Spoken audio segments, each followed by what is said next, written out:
Tonight on Primetime Politics. We simply must choose to lead, and today, this federal government is. This proposed cap also undermines the unity of our country, and Albertans will not tolerate it. A cap-and-trade system for cutting oil and gas emissions. The federal plan is out. We'll get reaction from the Pembina Institute and from the energy sector.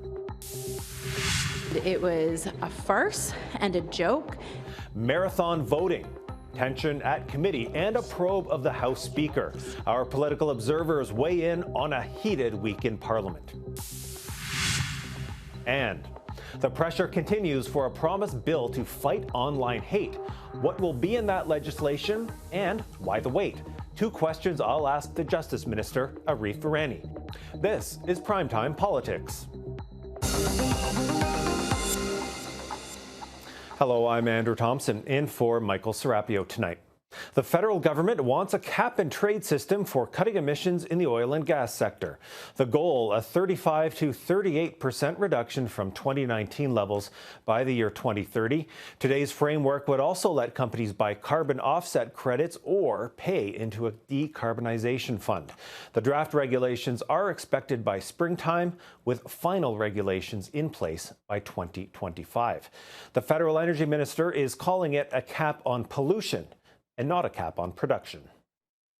Over time, we do expect global demand for oil and gas to peak and go down. The International Energy Agency said that will happen by the end of this decade. At the end of the day, if we're converting transportation to electric or hydrogen, and we're converting buildings to use heat pumps and electric heat, eventually you're going to see a decline in global production. And the best way for Alberta and other producing provinces in this country to maintain competitiveness in that market is to have the lowest carbon intensity barrels of oil and the lowest carbon intensity gas. And so that's the point around competitiveness, is this is in the long-term interest of the industry. And I think if you talk to many in industry, they will tell you exactly that. Alberta's premier is calling the emissions cap an intentional attack on her province on the heels of this week's federal announcement on methane.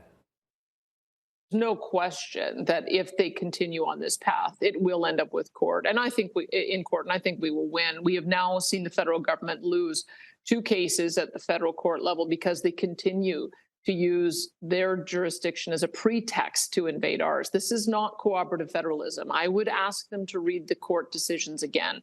You do not come to an international conference and then drop two unilateral policies in our jurisdiction out of the blue without getting our agreement. That is what they essentially did this past week. It's unacceptable and it's unprofessional. Let's go to Calgary now. Janetta McKenzie is acting director of the Pembina Institute's oil and gas program. Thanks for being here. Your institute is calling this a good news day for Canada. Why is that? Yeah, so this is a great step from the federal government to put out some real numbers for a policy that aims to see real reductions in emissions from the oil and gas sector in the short term. And this is good news. Oil and gas is Canada's highest emitting sector, but we've yet to really meaningfully bend the curve on emissions from oil and gas. So this is a great announcement today. Now, the government has put this cap in the 35 to 38% range using the year 2019 as a baseline. We've previously seen a higher number floated, around 42% as the possible target for emissions. Is that difference a concern for you? Yeah, so this is lower than that forecasted reduction in the 2030 emissions reduction plan, but it does represent some real meaningful reductions from the sector going to 2030, and also provides some flexibility for the sector to get there. Okay, now you're in Alberta. The Premier, Danielle Smith, is saying that this amounts to a production cap. She's saying it will undercut investment in green technology. What do you make of those arguments? Yeah, this is not a production cap. This is an emissions cap, which is within the remit of the federal government. And where it's set, as it's proposed, it will prompt investment in decarbonization while providing that flexibility for the sector going to 2030. And this is filling a bit of a gap in terms of addressing oil and gas emissions in Canada and in Alberta. this is, the Alberta government hasn't made a ton of progress on their emissions reduction plan for oil and gas. It was announced earlier this year, and their plan even mentions targets that are reasonably aligned with the federal plan. But the difference is today and this week, the federal government has made really meaningful steps forward, whereas we haven't seen that progress on the provincial side. Right, we know we have seen some discord between the Alberta government and the federal government when it comes to climate policy. We're hearing a bit of that today. So if this does turn into another constitutional tussle between Alberta and the federal government, do you think that's going to be holding up climate action over the next few years? Yeah, and the timeline here is pretty critical. Obviously we're on a timeline not just for 2050 net zero targets, but also for 2030. So it's important that we get policies like this emissions cap implemented as soon as we can. Obviously, this is a regulatory framework. There's still a lot of policy development to go. But what this cap does, as it's proposed, is it's set at a level that, again, prompts that decarbonization, but doesn't have a huge impact on production. So it's well within the federal government's jurisdiction under the Canadian Environmental Protection Act. All right, Janetta McKenzie of the Pembina Institute, thanks so much for this tonight. Thanks for having me. Well, let's get more reaction to the federal plan for emissions. Tristan Goodman is president and CEO of the Explorers and Producers Association of Canada. Mr. Goodman, welcome. Thanks very much. Really appreciate the opportunity. Now, your association represents over 100 energy producers, and you put out a statement earlier today. You're calling an emissions cap unnecessary and unacceptable. Why is that? Yeah, we do believe it is. It's very disappointing that the federal government has gone down this path. The industry actually, according to federal government-owned data, is moving in the right direction and reducing emissions. And to single out the industry with a cap, I mean, there's not a cap going on to aviation or manufacturing or other aspects. It seems to just be targeting one industry that actually is making headway. It also doesn't recognize the existing policies that the federal government has put in place, most of which actually aren't yet implemented. And because of some of those policies, they are, along with the help of the industry, moving in the right direction on GHG reductions. This will be unhelpful. The federal government is including carbon offsets. They're including a decarbonization fund to try and get to that 35 to 38% target. So when you say it's an unacceptable and unnecessary plan, do you take issue specifically with those measures? It's actually not the actual specifics. It's the concept of an emissions cap. That is the main focus that we have concerns with. It's just not needed. And it further adds sort of to uncertainty and the problems that investors will see broadly across investing in Canada. That's the main problem that we have. And it just doesn't recognize the effort that's been put in. Also related to the specific detail that they are trying to get to, the percentages you referenced, the existing requirements actually will get us there. And there's been a number of independent sources saying that, including actually, if you look at the IMF, they have work out that indicates that Canada has an ability actually to meet its Paris commitments if these things are implemented. Creating exemptions, of course, here and there on carbon price is not actually going to help that situation for the federal government. And we do have the Alberta government today calling this a de facto production cap. Do you agree with the province and with Premier Danielle Smith on that point? I actually do. I think the reality is that any sort of emissions cap will move at some point potentially to a production cap. We don't know exactly when that will occur. There is various analysis, all, as you can imagine, among very good economists debating that point. But the practical reality is that there are constitutional problems with this. It's better to use other methods that the federal government has already pursued. And on top of that, they seem to have done reasonable consultation with Indigenous communities on some of those other pieces. But this one is certainly getting a pretty negative reaction from a large number of Indigenous communities for the lack of consultation by this government. Okay, and very, very quickly, last question to you. The government has put out a timeline for this, putting out draft regulations by the spring with final regulations to come in 2025. So what are you going to be watching for now in the next few months, especially during this consultation period before those draft regulations come out?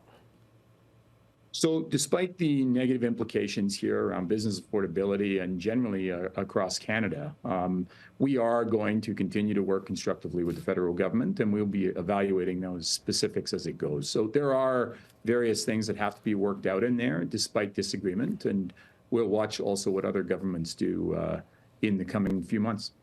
Okay, we'll have to leave it there. Tristan Goodman, thanks for your time on this tonight. Thanks very much. All the best. Conservatives plan to force more than 100 House votes through the night and into Friday, saying the government needs to offer more exemptions on carbon pricing.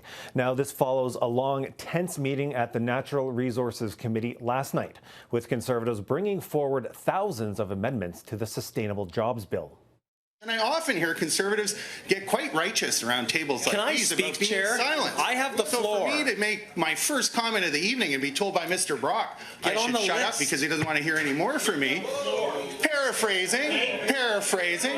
And I'm constantly getting interrupted by New Democrats who are committed to preventing me from speaking. Mr. Janus, because they don't want my constituents. I'm going to ask you to pause, and we have a point of order. This is disgusting, Chair. Bring these members to order and let me speak because I have the... Mr. Blakey on the point of order.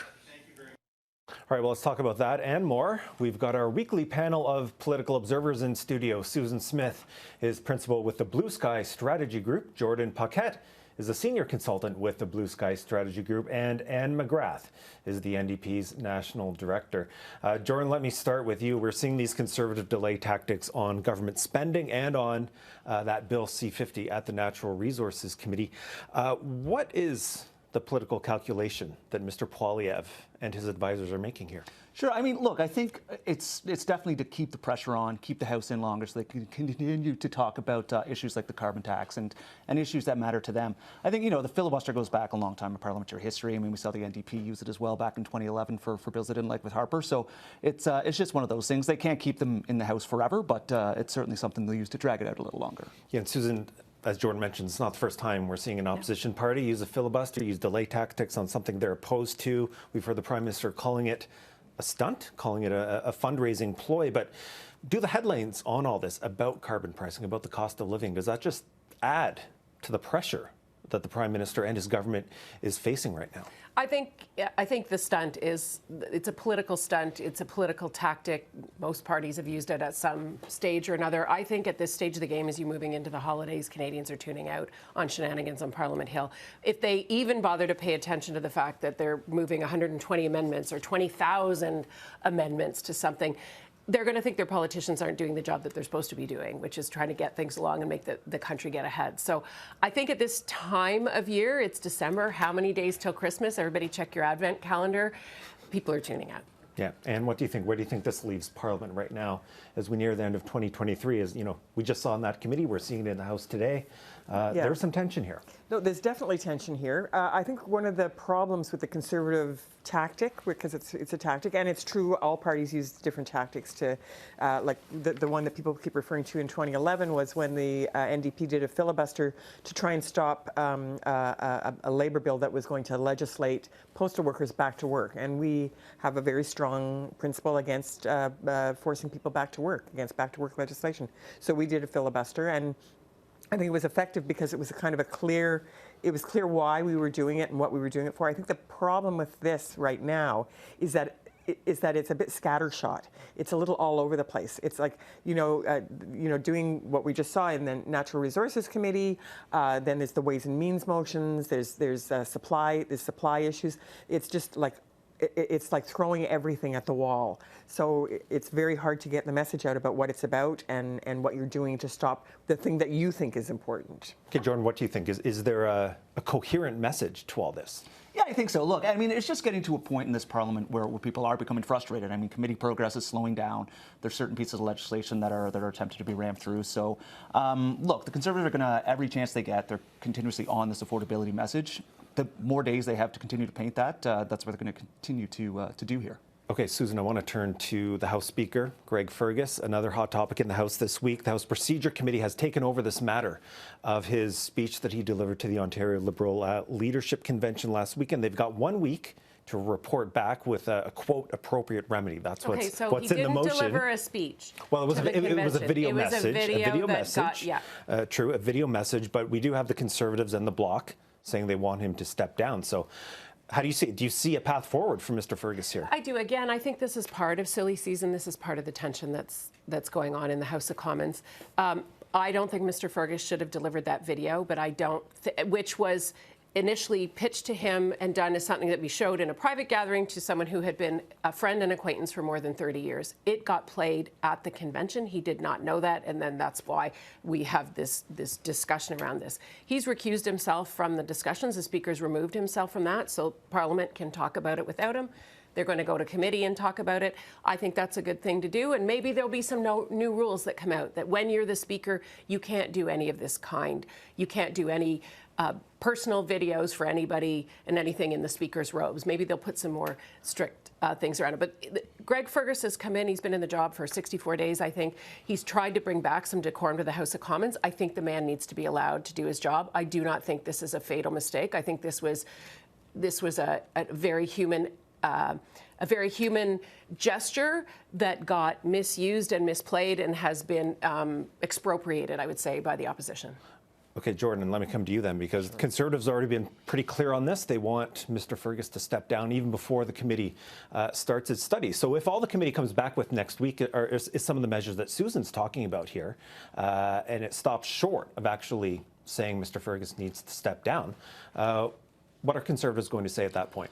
Look, I don't think there needs to be necessarily new rules. The rules are already in place. You cannot be in a partisan environment when you're Speaker. He didn't go to the convention, Susan's right. But, to send the message and, talk about getting a Liberal Premier to ultimately get elected, doing all those things in his Speaker's robes, in the Speaker's gallery, given the heightened scrutiny that would have been on the Speaker's office already, I think he should have known better at that point. Somebody should have advised him. He should have had the judgment. That's what Speakers are supposed to do. So it's problematic. It's problematic for him. Two of the biggest parties in the House of Commons no longer have confidence in him, and we'll see what the committee decides. But it's not a great situation for him.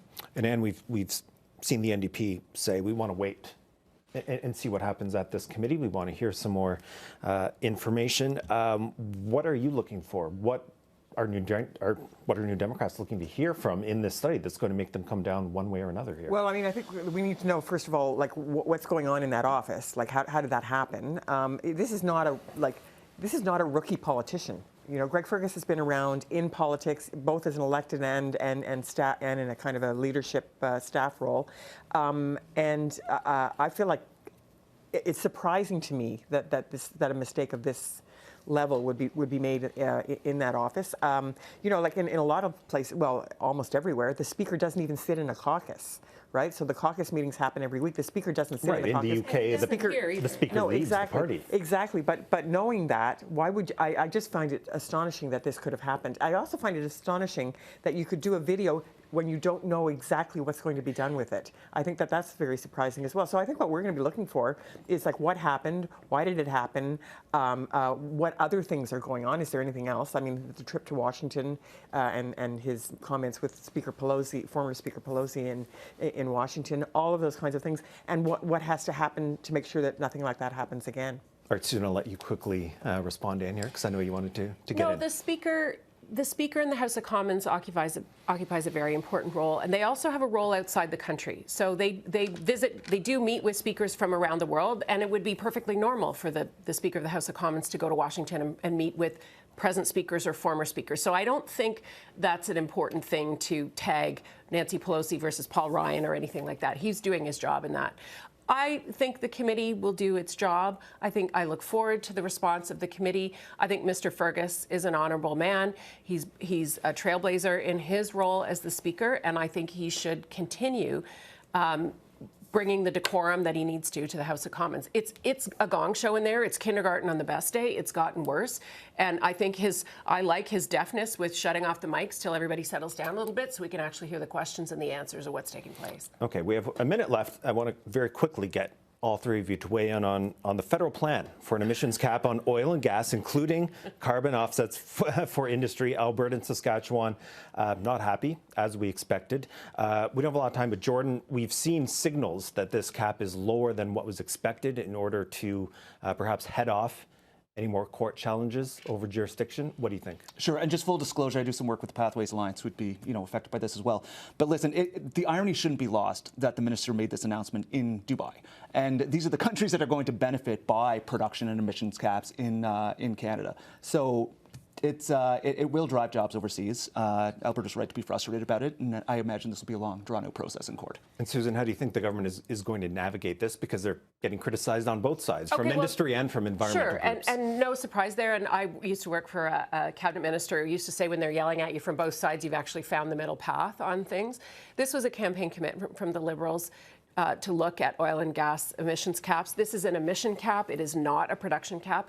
Alberta is not under Premier Smith and under Premier Moe in Saskatchewan. There is not a single thing that the Prime Minister and Government of Canada could do that could make that province agree. I think at this point, if the Government of Canada said Christmas Day is on December 25th, they'd find a way to disagree with it. So what's this?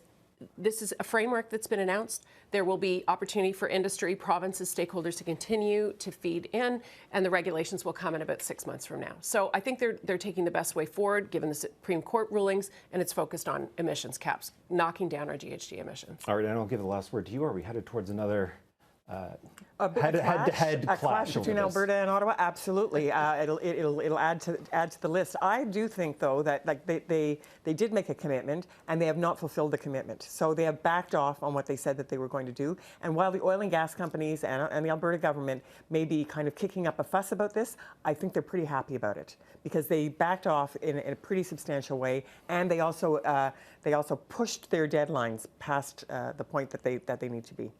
All right, Andrew, I need to disclose that my company does work with the oil and gas sector, and I do too. I forgot to say it at the beginning, but there was a neutral observation that I made there. No problem. Appreciated. Thank you to all three of you tonight for your thoughts. Thanks. Thanks, Andrew. Advocates for an online hate bill are still waiting for the government to bring forward its new plan on digital safety. Those calls are coming at a time of rising anti-Semitic and Islamophobic attacks, and with the recent death of a 12-year-old BC boy linked to online sexual extortion. For more, let's go to Parliament Hill and welcome the Federal Justice Minister, Arif Virani. Minister, good to see you again. Thank you. Now, you've said an online hate bill is an absolute priority for your government. This was first promised in the 2019 Liberal platform, as well in 2021, promising a bill within 100 days of that election. So why are we here in December 2023 still waiting for that legislation? This legislation is a fundamental priority for me and for the Prime Minister. It's really, really important to address the multiple facets that people are facing when we're talking about online security and to ensure we get the bill right.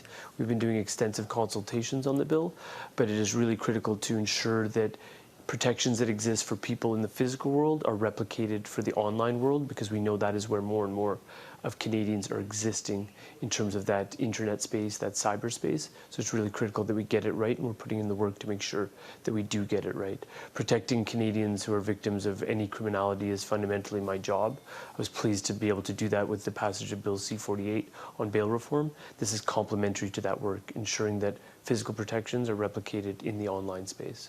So in terms of what's actually going to be in this bill when it does come to Parliament, there is an open letter from experts and advocates last week saying Canadian children are at greater risk from reckless social media platforms. They want those web giants held responsible for their advertising, for their design, for their content moderation. Are these specific elements that you're going to be looking at for this bill? There's obviously a component here when we're talking about online giants and online companies and their engagement. We've been engaging with them extensively thus far, but there's also a critical component about children's safety and, in fact, the safety of various vulnerable sectors. I was quite affected by what happened about 2 weeks ago with that child in BC, the little boy at the age of 12 who decided to take his own life after being intimidated and sextorted online. I have my own 2 boys at home, one of whom is 12 years old. It prompted a lot of difficult discussions within my own household. I'm sure those discussions were replicated around the country. We are all concerned about the safety of kids, the safety of anyone who's vulnerable, because so much of their lives are being lived online. And that is what is motivating us to both pass this bill, but also get it right before we table it. I think it's really critical also that Canadians understand we're already looking at things like sextortion.